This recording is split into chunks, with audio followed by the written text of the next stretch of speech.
Kalau di Inavan ada yang namanya Rida, di Jakarta Van saya membayangkan kalau ada yang namanya Hilman Sitohang yang sekarang diproduksi di Singapura mau balik, kita gaji yang cukup, saya yakin pasti ini juga akan jalan. Kalau ini jalan, apa artinya? Artinya adalah satu, kita tidak lagi bergantung pada pendapatan konvensional untuk anggaran pendapatan daerah Jakarta, yaitu dari pajak dan retribusi. Assalamualaikum warahmatullahi wabarakatuh. Salam sejahtera kita semua. Yang saya hormati Pak Sidarto, senior saya, Bapak Agus Supriyatna, Pak Ahok, Pak Nurul, Mas Budi Kamil, Ibu Jarot, Pak Tengah Sanudin, Pak Kapolres, dan para jenderal TNI Polri yang hadir, dan terutama ibu-ibu Ahoker yang sangat solid dan luar biasa, yang betul-betul saya hormati. Pertama, saya ingin mengucapkan terima kasih kepada Pak Ahi dan juga teman-teman sekalian sebagai penyelenggara acara ini. Tadi betul-betul disebut energi, dan itu memberikan energi yang luar biasa bagi saya untuk bertarung dan memenangkan pertempuran ini. Saudara-saudara sekalian, izinkan saya menceritakan sedikit latar belakang kenapa saya akhirnya menerima ini. Orang yang paling bertanggung jawab namanya Ahok. Saya begitu dipanggil oleh ibu, begitu datang disalami oleh ibu sebagai ketua umum, saya memerintahkan kamu menjadi calon gubernur. Saya bilang, Mbak, bercanda. Saya 27 tahun loh menyiapkan segala sesuatu kepada Mbak. Ini maaf saksinya. Gak mau saya. Gak mau.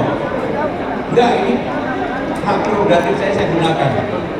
Saya pun nggak mau. Kenapa nggak mau? Saya yang memerintahkan. Saya ini ketua umum kamu atau bukan? Nggak mau, Mbak. Ya udah, kamu telepon istriku dulu. Benar-benar saya telepon istri seperti yang dikatakan Pak Ahok tadi. Istri saya juga langsung bilang, enggak, ngapain? Karena dikasih waktu 30 menit, saya nggak buru-buru balik. Saya teleponlah presiden. Apapun saya harus profesional dan hormat kepada presiden yang saya bantu. Saya telepon kepada presiden, Bapak Presiden, saya diamanah ibu untuk menjadi calon gubernur Jakarta. Beliau ketawa ngakak seperti yang saya ceritakan. Udahlah Mas, ambil saja, itu amanah. Akhirnya nggak ada titik temu. Sorenya saya datang lagi ke presiden. Tapi waktu pulang dari itu saya juga bilang, Mbak, saya nggak mau, Mbak nggak fair sama saya. Nggak banyak orang yang berani bilang begitu ke Ibu Mega. Saya karena sudah 27 tahun, bahkan sudah 28 tahun dengan beliau. Saya bilang, Mbak nggak fair sama saya. Selama ini apa sih yang saya kurang dari Mbak? Semua yang Mbak tugaskan saya kerjakan. Besoknya saya bertemu lagi dengan Ibu. Saya bilang begini, Mbak, saya bilang bahasa Jawa yang ada, Mbak. Saya kalau berdua manja-manja supaya dia hatinya terketuk. Saya bilang begini, Mbak, udahlah Mbak putusin aja, mau Pak Ahok, mau Bandu, Pak Karno. Saya bertanggung jawab untuk pendanaan. Wah, marah-marah. Kamu, saya ini ketua umum kamu. Jadi udah gak ada negosiasi. Maka saya pulang, saya kontak Bandul, Bang, ke rumah, kita ketemu jam 7.30. Jam 7. Begitu saya ketemu Bandul, saya tanya sama Bang, Abang kan sudah anggota DPR RI terpilih. Kalau maju kan Abang harus mundur. Beliau bilang, saya siap ya Mas, berani saya maju. Jadi itulah yang kemudian membuat saya mulai ragu-ragu. Saya masuk ke dalam rumah, saya ketemu istri saya bilang, Bang Dul udah setuju maju. Udahlah, kamu sama Bu Mega kan sudah 27 tahun. Bismillah, maju aja kamu. Itu istri saya. Begitu saya kembali, saya telepon dengan Bang Dul, saya telepon ke Ibu, Mbak, saya sama Dul, besok kami mendaftar jam 11, tolong administrasinya disiapkan. Langsung Ibu, kamu belum apa-apa udah perintahin saya. Bang Dul. Tapi Ibu nangis waktu itu karena saya mau. Saudara-saudara sekalian, sejak itulah hidup saya berubah total. Saya yang ada di comfort zone, yang sungguh dalam pikiran saya hanya cucu, di medsos saya isinya cuma cucu, atau saya sepedaan, totally berubah. Hari ini hidup saya jadi berubah. Sebenarnya yang paling bertanggung jawab namanya Ahok. Jadi kalau Ahoker ini tidak serius membantu saya, keterlaluan juga. Saudara-saudara sekalian, sejak mendaftar tanggal 28 September, saya tahu sudah terlalu lama saya tidak pernah mau tampil di ruang publik. Saya menjaga dapur presiden yang paling utama, karena substansi di tempat saya, hal yang presiden sebagai kepala negara di tempat, kepala pemerintahan di tempat saya, presiden sebagai kepala negara di tempat yang lain. Sehingga saya tahu hampir semua permasalahan yang ada di bangsa ini. Sejak itu hidup saya total berubah. Total berubah. Begitu saya mendaftar, hari itu juga langsung live di 5 acara TV. Karena saya tahu saya nggak mungkin mengejar itu tanpa bekerja keras. Mulai dari Mata Najwa, Kompas TV, CNN, SCTV, Metro TV, yang dulu saya nggak mau. Kenapa saya lakukan? Saya ini biasa bekerja keras. Saya boleh sombong secara terbuka, dan ini bisa disaksikan oleh banyak orang. Saya tidak pernah meminta jabatan kepada siapapun, termasuk kepada Ibu Mega. Saya dipilih menjadi wakil sekjen karena saya yang membuat anggaran dasar anggaran rumah tangga partai pada waktu itu bersama tokoh-tokoh senior seperti Pak Sabang Sirait, Teo Sarani, Imam Mugia, Tarto Sudiro. Semuanya tua-tua, saya yang tidak sendiri pada waktu itu. Karena terpilih menjadi wakil sekjen, menjadi sekjen, dan seterusnya sampai hari ini saya tidak pernah. Maka dengan ini saudara-saudara sekalian, begitu saya keliling turun ke bawah, saya hari itu juga sedang nangis melihat bagaimana persoalan di bawah yang selama ini tidak pernah saya bayangkan sama sekali. Padahal saya pembuat yang menyiapkan kebijakan bagi presiden untuk di bawah. Ketika saya pergi ke Tambora, Taman Sari pada waktu itu dengan Pak Charles Honoris, yang terakhir kemarin ke rumah susun Tanah Tinggi, saya betul-betul nangis, saya nangis.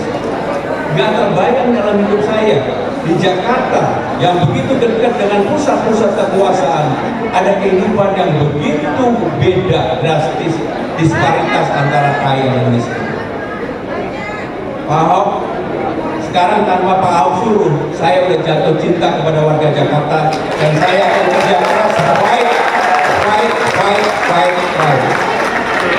Bahkan saya jadi sombong ketika di awal tanya Bang Yus, gimana mau orang bantu? Saya disurvei 0%. Nggak pernah ada satu lembaga survei pun nggak pernah menyebutkan nama saya, karena saya nggak mau dan saya tidak ingin. Tapi begitu 6 hari setelah keliling di mana-mana saya dengan bantu, tiba-tiba 28,4%. Dan saya yakin sebenarnya itu kontribusi terbesar dari Bang Dul. Kenapa dari Bang Dul? Saya kalau ke bawah mulai dengan bahasa yang sederhana. Siapa yang menjadi pendukungnya Zainab, Acung, ibu-ibu biasa saya.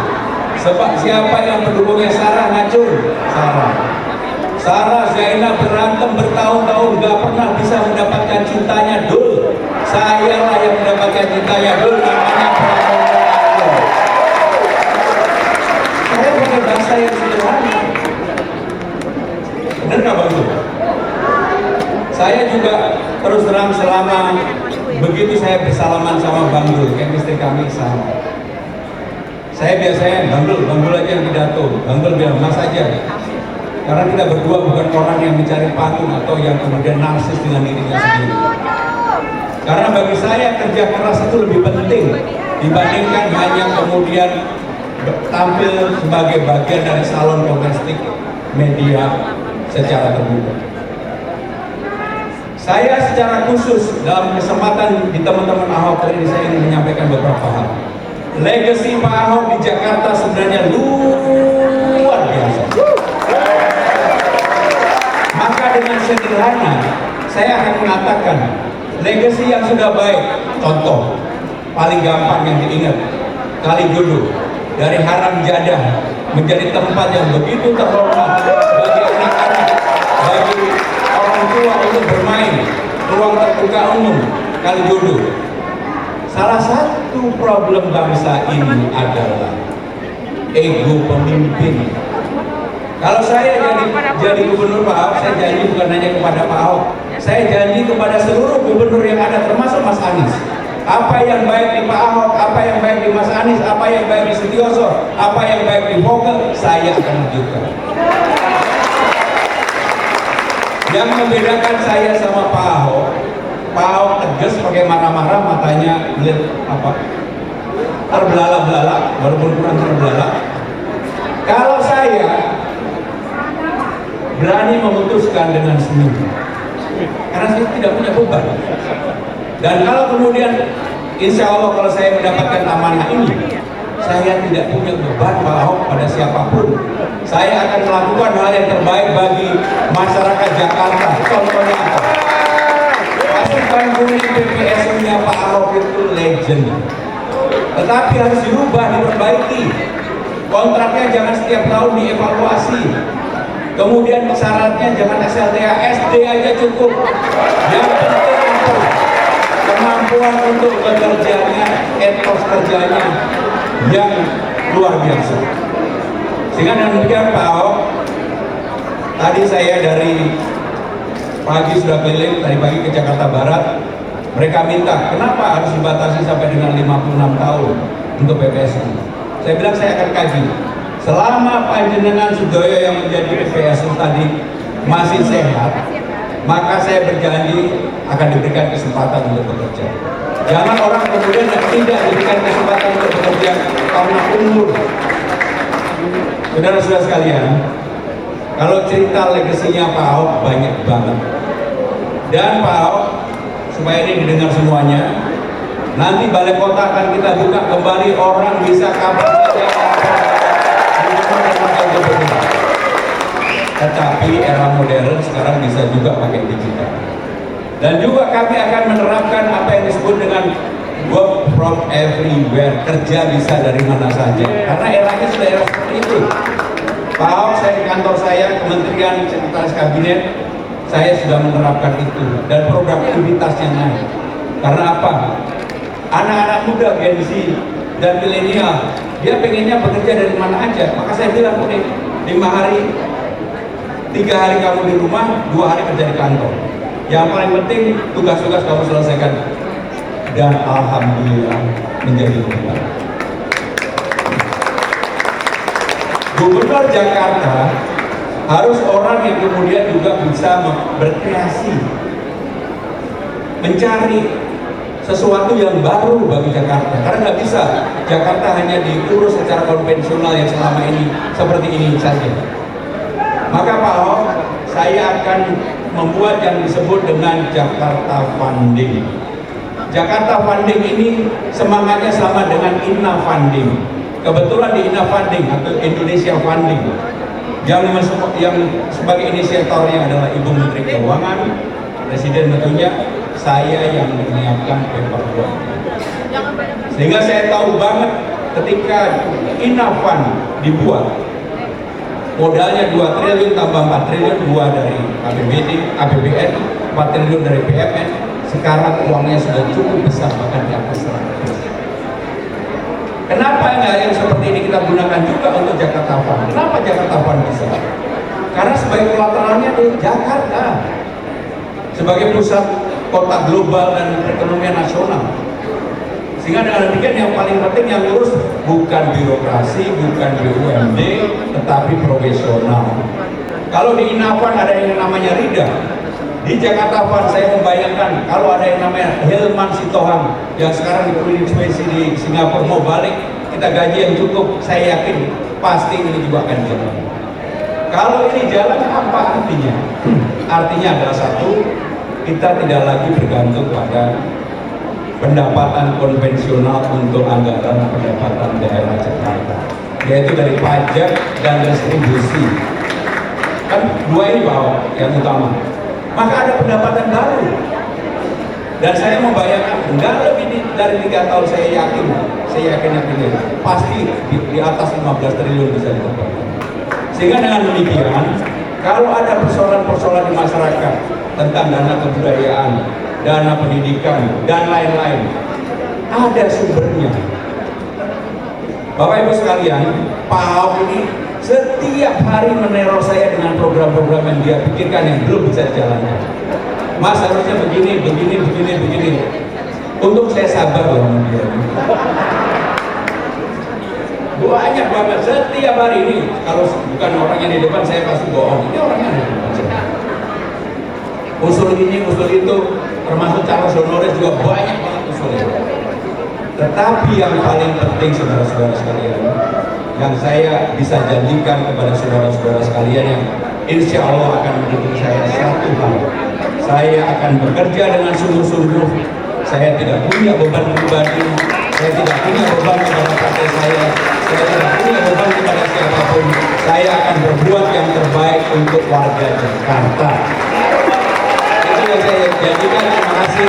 Wassalamualaikum warahmatullahi wabarakatuh.